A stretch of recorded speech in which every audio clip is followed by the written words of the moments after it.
Moin moin, hier ist der Zapp. In dieser Encased Review bekommst du einen kleinen Einblick in das neue storylastige Rollenspiel mit vielen Geheimnissen und einem postapokalyptischen 70er-Jahre Science-Fiction-Stil. Ich erzähle dir, wie es sich spielt, was alles drin ist und am Ende gibt es eine Wertung von mir, aber vor allem möchte ich dir alle Infos geben, damit du für dich selbst entscheiden kannst, ob das Spiel dir Spaß machen könnte. Encased wird von Dark Crystal Games entwickelt und von Prime Matter gepublished. Ich habe einen kostenlosen Testkey erhalten, meinen Dank dafür. Dies sollte aber keinen Einfluss auf meine Bewertung haben, da ich alle Spiele immer mit dem Gedanken im Hinterkopf teste: Wie würde ich mich fühlen, wenn ich den vollen Preis bezahlt hätte? Vorwort: Retro-Rollenspiel. Ich möchte das gleich vorweg sagen, damit du keine falschen Vorstellungen bekommst, worum es sich hier handelt. Encased ist ein absolutes Retro-Rollenspiel. Hier gibt es keine Open World, keine umwerfende 3D-Action, keine perfekt animierten Cutscenes mit Motion Capturing. Stattdessen gibt es viel Text, Rundenkämpfe, relativ altbackenes Gameplay und auch eine ähnliche Präsentation.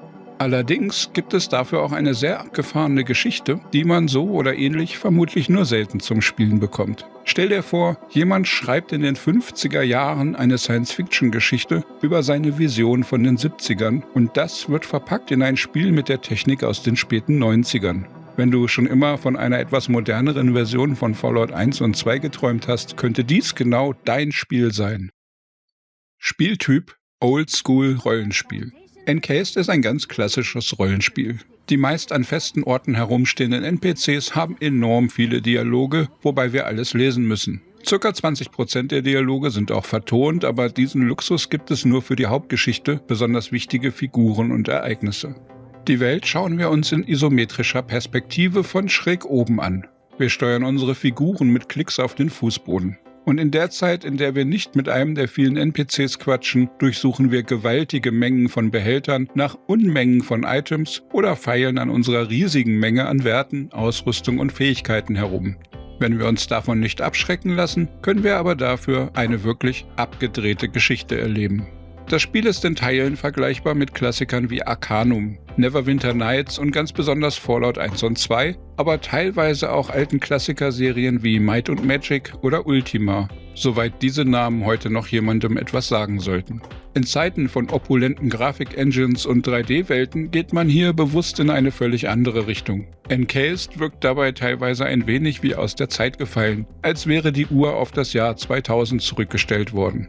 Und es ist gewollt Retro-Style in vielerlei Hinsicht, nicht nur vom Gameplay her, sondern auch die sehr schräge 70er-Jahre Sci-Fi-Story unterstreicht das. Hier gibt es nicht viel Action, aber spannende Geschichten. Es explodiert nur selten etwas und wilde Schlachten und hektisches Getümmel werden in Encased durch ruhige und überlegte taktische Rundenkämpfe ersetzt. Oft haben wir in den Dialogen viele verschiedene Antworten zur Auswahl. Davon wiederum ist ein großer Teil von den Fähigkeiten und Werten unseres Charakters abhängig. Und wenn wir Entscheidungen treffen, dann haben diese auch Auswirkungen auf den Ablauf der Geschichte oder darauf, wie wir die Welt erleben, zumindest in gewissen Grenzen. Das Spiel basiert auf einer Weltkarte, auf der zahlreiche Orte platziert sind. Wenn wir zwischen diesen Orten reisen, wird dies nur als ein sich bewegender Marker dargestellt und uns können dabei mehr oder weniger zufallsabhängige Begegnungen passieren. Jede dieser Locations ist eine eigene Karte oder teilweise sogar noch in mehrere Unterkarten geteilt. Neue Map-Marker können wir durch wildes Herumreisen entdecken, wir bekommen aber auch im Laufe der Geschichte durch Gespräche oder Quests neue Anlaufpunkte aufgedeckt. Encased ist damit komplett map-basiert und isometrisch, also eine völlig bewusste Entscheidung gegen die heute üblichen freien 3D-Open Worlds. Und wo man in modernen Spielen mit belanglosem Gequatsche und viel Ballerei beschäftigt wird, gibt es hier als Kontrast viele Dialoge und Gespräche, die oft in die Tiefe gehen. Dramatische Szenen werden gar nicht dargestellt oder nur als Zeichnung, aber sie werden durch Texte beschrieben oder von einem Erzähler wie in einem Hörspiel vorgelesen. Hier ist Retro-Style unsere Fantasie gefragt, um uns die Geschehnisse vorzustellen. Diese können manchmal aber auch recht komplex werden durch die vielen Skills, Fähigkeiten und benutzbaren Gegenstände. Unseren Helden oder unsere Heldin können wir völlig frei selbst gestalten, inklusive der 8 Grundwerte und einer Auswahl von damit verbundenen 14 Skillgruppen. Und in jedem Skill gibt es dann jeweils noch eine große Auswahl an jeweils 17 aktiven und passiven Fähigkeiten zu lernen. Das sind dann insgesamt 238 Fähigkeiten, falls du gerade rechnen wolltest. Mit der Zeit lernen wir zahlreiche Fraktionen kennen, die alle eine Meinung über uns haben. Je nachdem, wie wir uns verhalten, wen wir angreifen und wem wir helfen, wo wir klauen und für wen wir Quests erledigen. So steigen und fallen wir im Ansehen dieser Gruppierungen und das hat einen starken Einfluss auf die Möglichkeiten, die wir im Spiel haben werden.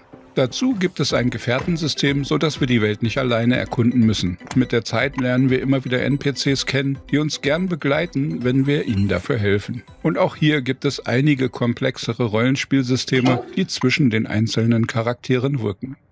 Gameplay, Welt und Story. Encased bietet ein alternatives Universum auf der Erde. In den 70er Jahren wird eine sehr merkwürdige Kuppel entdeckt, die wohl entweder von einem alten Volk oder von einer Alienrasse errichtet wurde. Genaues weiß man nicht. Um das herauszufinden, wird eine Art Aufzug gebaut, mit dem man von oben in die Kuppel hineinfahren kann. Und eine Firma wird damit beauftragt, in der Kuppel Siedlungen zu errichten. Aber irgendetwas verändert die Menschen in der Kuppel, sodass man beim Verlassen sterben würde. Die Story macht einen ersten Eindruck, der in etwa wie ein Fallout in der DDR rüberkommt. Es gibt zu Beginn 5 Fraktionen: die silbernen Anführer, die weißen Forscher, die blauen Arbeiter, das schwarze Militär und die orangen Verbrecher. Dies ergibt eine Art Kastensystem. Wenn man erstmal in einer Farbe oder Fraktion drinsteckt, kommt man da nicht so leicht wieder raus. Nach einem überraschenden Ereignis, das ich hier nicht spoilern will, ändert sich diese Welt dann nochmal stark. Danach geht es noch eine ganze Ecke mehr in Richtung Fallout, Endzeit und Apokalypse. Aber die Reste des Kastensystems und ein Teil des DDR-Planwirtschafts Grau in Grau bleiben dabei irgendwie erhalten. So wie Fallout sein besonderes Ambiente aus dem Mix aus 50er Jahre USA-Setting mit Atombombenverehrung zieht, bekommt man hier ein 70er Jahre DDR-Feeling gemischt mit etwas Esoterik, 70er Jahre Horrorfilm-Ambiente und anderen Merkwürdigkeiten. Gameplay, Rollenspiel und Charaktere. Ein besonderes Highlight von Encased ist das Rollenspielsystem. Die Charaktergestaltung ist wirklich umfangreich, nicht optisch, aber zumindest was die Charakterwerte angeht. Und es fühlt sich auch so an, dass es starken Einfluss auf das Spiel hat. In fast jedem zweiten Dialog hat man besondere Gesprächsmöglichkeiten, die mit einzelnen Skills und Fähigkeiten oder Attributen gekoppelt sind. Bei ganz vielen Aktionen im Spiel finden Skill-Checks statt und im Hintergrund wird oft auch gewürfelt. Und je nachdem kann man oft Abkürzungen finden oder Gespräche mit NPCs durch die Ausgestaltung seines Charakters in die eine oder andere Richtung lenken. Es gibt umfangreiche Ausrüstungsslots und hunderte Items, die man dort reinstopfen sollte. Dazu gibt es eine riesige Menge an Essen, Trinken und anderen Dingen, die man konsumieren darf. Und mittels Kochfähigkeiten kann man hier auch einiges selbst herstellen oder veredeln. Und neben Buffs von Essen, Trinken, Medikamenten haben viele andere Dinge Auswirkungen auf unsere Helden, unter anderem auch, ob wir aufs Klo oder unter die Dusche gehen, und auch ein Blick in den Spiegel kann unsere Psyche beeinflussen. Mit dem Scanner existiert ein Spielsystem, mit dem wir unbekannte Artefakte erst identifizieren müssen.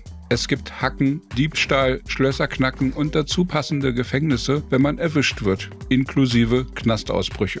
Munition für unsere Waffen ist rar. Aber wenn wir handwerklich etwas auf dem Kasten haben, können wir uns diese selber craften. So formt sich nach und nach ein gutes Rollenspielsystem unter der Oberfläche. Von der Komplexität, die hier in Encased schlummert, können viele andere RPGs der letzten Jahre nur träumen. Und auch die Fantasy kommt nicht zu kurz. Die erzählten Geschichten und die schrägen Figuren haben absolut ihren Reiz. Wenn die Verpackung nur etwas ansprechender wäre. Technik, Grafik, Sound. Die grafische Präsentation von Encased ist für die aktuelle Zeit eher Mittelklasse. Das Spiel basiert auf der Unity Engine. Es gibt eine frei drehbare 3D-Welt auf den zahlreichen Karten. Man kann etwas rein- und rauszoomen. Die Kamera wird mit WASD bewegt, während unsere Hauptfigur mit Linksklick auf den Boden oder Gegenstände gesteuert wird. Das alles funktioniert und erfüllt seinen Zweck, aber es gibt nichts wirklich beeindruckend Innovatives, was man nicht schon vorher x-mal gesehen hätte. Immerhin ist Encased handwerklich gut gebaut. Es ist mir nicht einmal abgestürzt, ich hatte keinerlei Bugs, die irgendwie die Story oder Kämpfe negativ beeinflusst hätten. Die Soundkulisse schwankt zwischen ganz gut und elendig wiederholend. Es gibt eine große Menge an Hintergrundgeräuschen, Ambiente-Sounds und Lautsprecherdurchsagen. Aber was wirklich negativ auffällt ist, wenn man in einem der vielen langen Gespräche steckt, dann laufen die Sounds im Hintergrund weiter. Und je nachdem, wo man sich gerade aufhält, werden diese Sounds immer und immer wiederholt.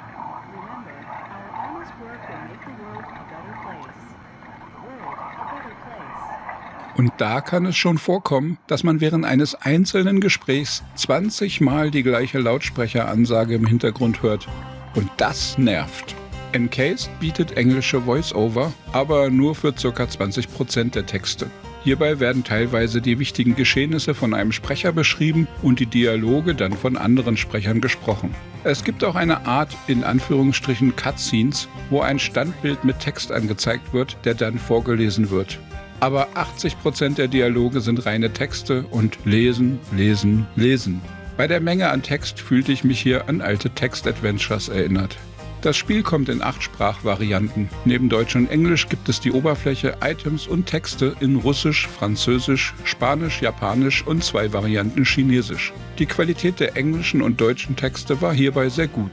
Die Sprachausgabe gibt es aber nur in Englisch und Russisch und das halt auch nicht durchgehend. Encased-Test, Meinung und Fazit. Encased ist definitiv nicht für jeden etwas. Und Fans von Rollenspielen werden hier gespalten sein. Denn mit modernem 3D-Action-Rollenspiel hat dieses Game so gar nichts zu tun.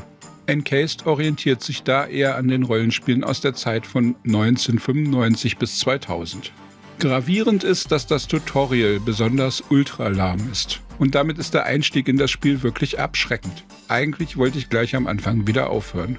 Denn man steigt direkt in ewig lange Dialoge ein und dabei sind die ersten Gespräche halt noch nicht so abgedreht und verschroben, wie es später wird. Man wird in einer straff durchorganisierten Firmenbasis von einem Tutorial-NPC zum nächsten gejagt und immer muss man kleine, wenig spannende Lernaufgaben ausführen.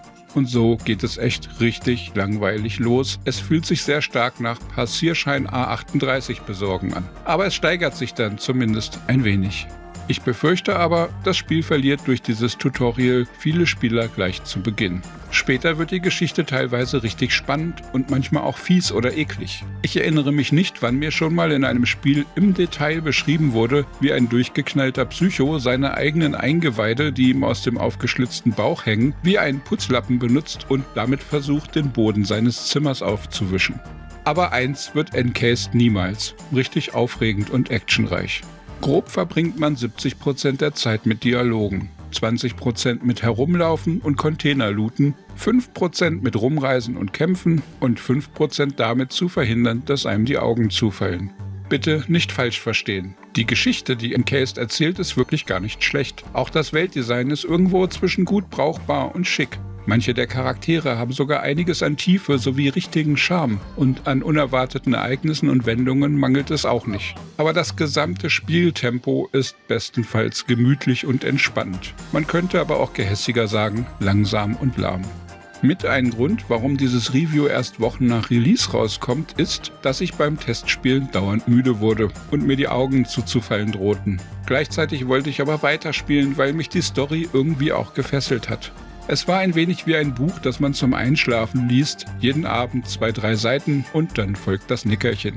Der Umfang des Spiels ist enorm, die Geschichte wirklich lang. Und wer auf textbasierte RPGs steht, bekommt hier ein wirklich gutes Game, das stabil läuft und gut programmiert wurde. Die Geschichte ist etwas Besonderes und wenn man sich darauf einlässt, kann sie auch wirklich fesseln. Aber das langsame und behäbige Gameplay macht es 2021 wirklich schwer, sich mit diesem Spiel anzufreunden. Encased Review Wertung. Nimmt man den eher mittleren Preis von 29,99 € wie auch Dollar und vergleicht dies mit dem gebotenen Spielumfang und dem zu erwartenden Spielspaß, so möchte ich Encased eine grobe Grundbewertung von 75% geben.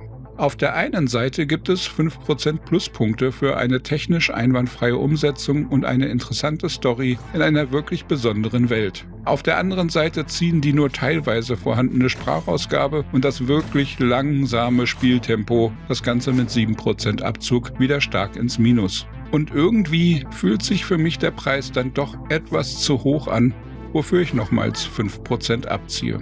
Damit komme ich für mich zu einer Endbewertung für Encased von 68%. Echte Retro-Rollenspielfans können hier sicherlich noch bis zu 10% wieder obendrauf addieren. Aber falls du eher ein Freund von Action-RPGs und rasantem Storytelling bist, geht es für dich um den gleichen Wert noch weiter nach unten. Magst du gern komplexe RPG-Systeme, Rundenkämpfe und textlastige Retro-Rollenspiele im Stil von Fallout 1 und 2? Oder sind endlose Dialoge und Cutscenes mit gezeichneten Standbildern nicht so dein Ding? Schreib mir gern deine Meinung in die Kommentare oder im Community-Discord unter zapzock.de/discord. Mehr Gaming-News, Spiele-Reviews und Guides findest du auf dem YouTube-Kanal hier oder unter zapzock.de. Daumen klicken, abonnieren und mit Freunden teilen kann bestimmt nicht schaden. Und dann wünsche ich dir einen tollen Tag. Ciao, ciao, dein Zap.